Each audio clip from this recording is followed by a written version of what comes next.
The stage is set. Baltimore Ravens, Pittsburgh Steelers, round 3 this Saturday on Amazon. We'll dive into all the playoff details for the Ravens and talk about some injury updates that we got today on Zay Flowers. All that and more in today's episode of the Flock Rundown. Ravens Flock.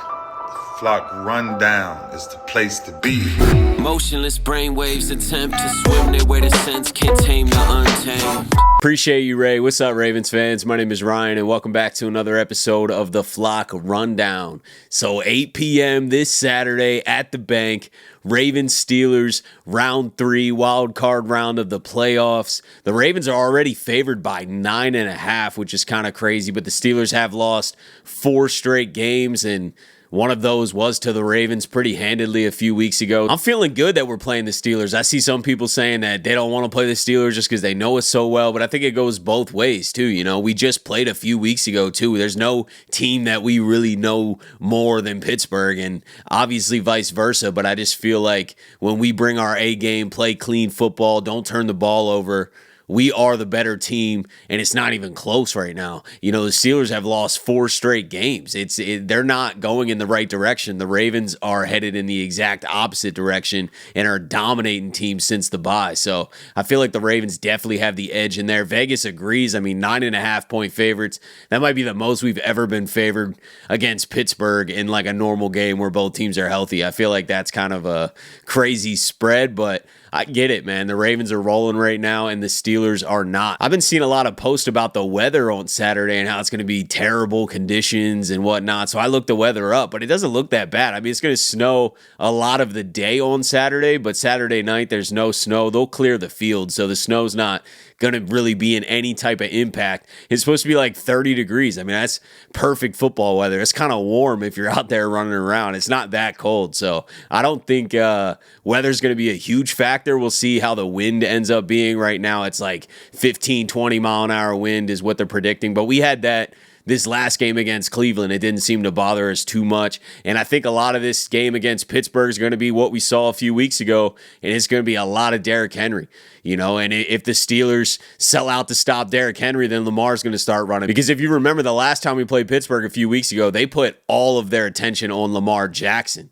You know, they wouldn't allow Lamar to run. Every time Lamar tried to pull it, he was hit by 3 dudes instantly. And Derrick Henry had wide open running lanes. So it is interesting to see how the Steelers defense is going to play the Ravens this time. You know, I wouldn't imagine it's exactly the same way just because they got blown out a few weeks ago in Baltimore. So not very smart to come with the exact same approach, so I would expect to see something different from them defensively. And their front is the biggest problem. We've known that, you know, against our offensive line. If our offensive line can win the trenches battle, if we can run a successful zone read running game and block it well and just not turn the ball over, I think the Ravens cruise in this one again. You know, I don't know if we blow them out by 3 scores or something like that, but I think we definitely can win this game. Pittsburgh's offense is just not able to score a lot of points. So unless Pittsburgh's defense just absolutely takes over and dominates our offensive line and disrupts everything we're doing and we're turning the ball over, I just don't think Pittsburgh's going to be able to outscore us. So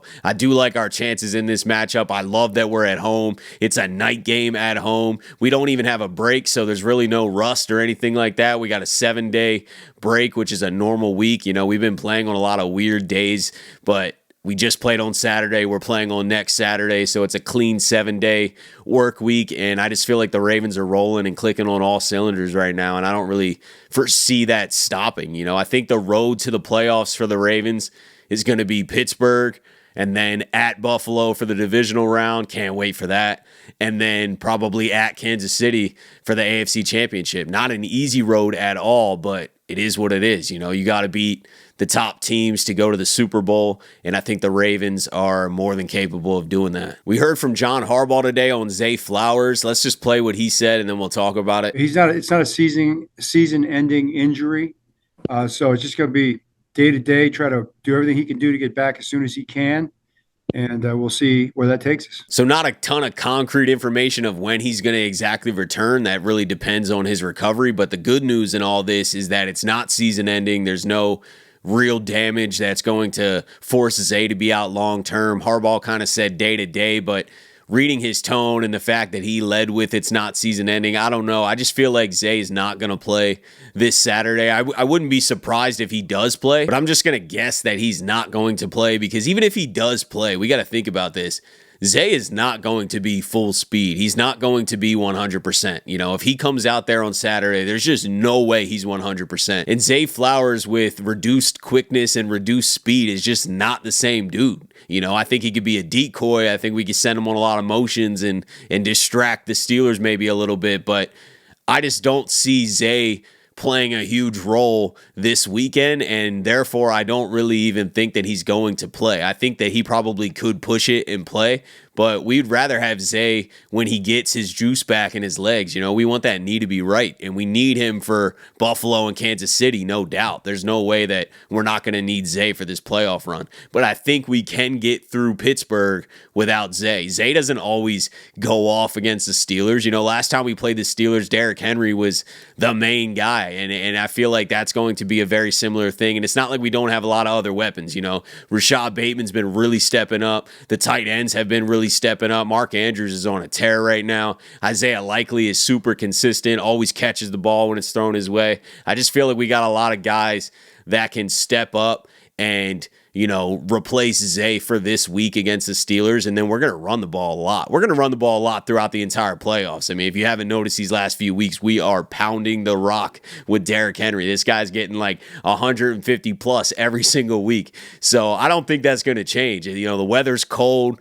The environments are not going to get easier. I don't think Baltimore is going to be that bad this Saturday, actually. But then we go to Buffalo, then we go to Kansas City. Like, it's not going to be warm. It's going to be harsh conditions, and I feel like we're going to be leading our offense through the run game. And that doesn't mean that we won't need Zay. I think we will need Zay because we're going to have to put up some more points in those other matchups than we will against Pittsburgh. But I don't really think we need Zay to beat the Steelers. And therefore, I would just sit him this week and try to get that knee right and get his legs back to as close to 100% as possible, because we need the quick, explosive Zay. You can't have a Zay who's hobbled. I just think that destroys Zay Flowers' game. I mean, his speed, quickness is what makes him. So we need him to be like that. And I just would be shocked if he's back to 100% by Saturday. So I would foresee him sitting out this week, like Ian Rappaport said, and just kind of reading Harbaugh's tone and the way he responded. It just seemed like, oh, it's not season ending, but we'll see how he is day to day.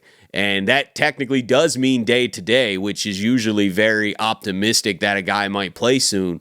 But just having that knee injury a few days ago, I would be shocked if he's playing this weekend. And I don't think it's going to crush the Ravens. I don't really think it kills our chances or anything. We just need to make sure that we play a clean game against Pittsburgh, and we'll come out with the win. The MVP voters vote this week, so all the stats are final. Everything's done. We'll see who ends up with the MVP. I know it's not the end of the world if Lamar Jackson doesn't get it, but I've been screaming from the mountaintops because I genuinely feel like he deserves it. And, you can look at Josh Allen and Lamar Jackson's stats side by side, and Lamar clearly is the better player, had the better season. The records are super close. The seeding is super close. It's kind of hard to say that there's a big gap between the 2 and 3 seed. I don't think that the Ravens have really underperformed that much. We started out 0-2. The Ravens have battled this season, and finishing 12-5, I think, is an accomplishment. And Lamar Jackson put up historic numbers. I mean, look at that passer rating. I know it fell off a little bit. We were talking about him possibly breaking the all-time record, but his completion percentage in that Cleveland game brought him down a little bit. But Lamar Jackson finishes with a 119.6 passer rating to Josh Allen's 101.4. I mean, it's a huge gap. Lamar's got more passing yards, more total touchdowns. I mean, there's really nothing that you could say that Allen did better than Lamar, and therefore, I think Lamar deserves this MVP. I really do, but we'll see what happens. Regardless, a Super Bowl is more important. A win against Buffalo in the divisional round would be more important than this MVP. We got to go on a run here. That is the most important thing. I think this team is locked in and understands what's in front of them, understands the opportunity, especially just after last year. We've talked about this season feeling close to that 2012 Super Bowl, and that's because in 2011 we lost in the AFC Championship and then battled back to get there again, and we're not there yet, but I'm just saying it is feeling very familiar. It goes a long way when a team was just there. I know we didn't have Derrick Henry last year, but he's a vet, and he's been in the AFC Championship as well and probably wants a Super Bowl just as bad as anybody else on this team. So I think that having this unit, the Ravens for the most part, that were just there last year in the AFC Championship and not get there with the team that they had, will go a long way with keeping this team locked in and focused on that prize, because they understand the journey, they understand what it takes, and they understand how clean and good and smart you have to play consistently to get there. You know, you got to do this for 3 more weeks, 4 weeks if you want to win the Super Bowl. But I'm just saying, to get to the Super Bowl, we got to play our best ball again for 3 straight weeks here. We can't have a bad game. We can't afford to have a 2 turnover game and missing kicks or, you know, a bunch of penalties. You just can't afford to have any of that during this playoff stretch. We got to play our best ball. I think we are playing our best ball right now. A lot of those things I just mentioned have been cleaned up. A lot of the issues from earlier in this season have been really cleaned up, and the Ravens are playing great football right now. So I don't expect them to revert back to their old ways, but we'll see. You know, you never really know until it's there. I cannot wait for this playoff journey to start, man. What better team to start against than the divisional rival Pittsburgh Steelers? Let's knock them out. Let's send them home and head on to Buffalo or whoever we're playing. You know, Buffalo, I guess, could lose to Denver, but if I had to make a prediction, I think Buffalo's going to win, and we're going to Buffalo in the second round, but you never really know. So this playoff run should be insane. I think having big games like Buffalo and KC in front of us is going to be very entertaining. You know, makes you a little nervous for sure. It's tough games. It's going to be back and forth. You know, we're not completely going to dominate those teams most likely like we have been the past few weeks, but that's all good, man. This is the road that you need to get to go to the Super Bowl, and we got to go do it. But let me know what you guys are thinking about everything. How are you feeling about going against the Steelers again in round 3 this Saturday? We're going to be talking about this matchup all week, and I just cannot wait for Saturday, man. Prime time at the bank. This is going to be a special way to kick off the playoffs, and I just can't wait, man. I appreciate you guys, as always, for tuning in to another episode of the Flock Rundown. Have a beautiful rest of your day, and I'll let the greatest linebacker in the history of the game take us out. Ravens Flock. The Flock Rundown is the place to be. My man Ryan has been a lifelong Ravens fan since he was born. The Flock Rundown. Nothing gets better than waking up and wondering how high we can fly. Tune in. Motionless brainwaves attempt to swim their way to sense, can't tame the untamed.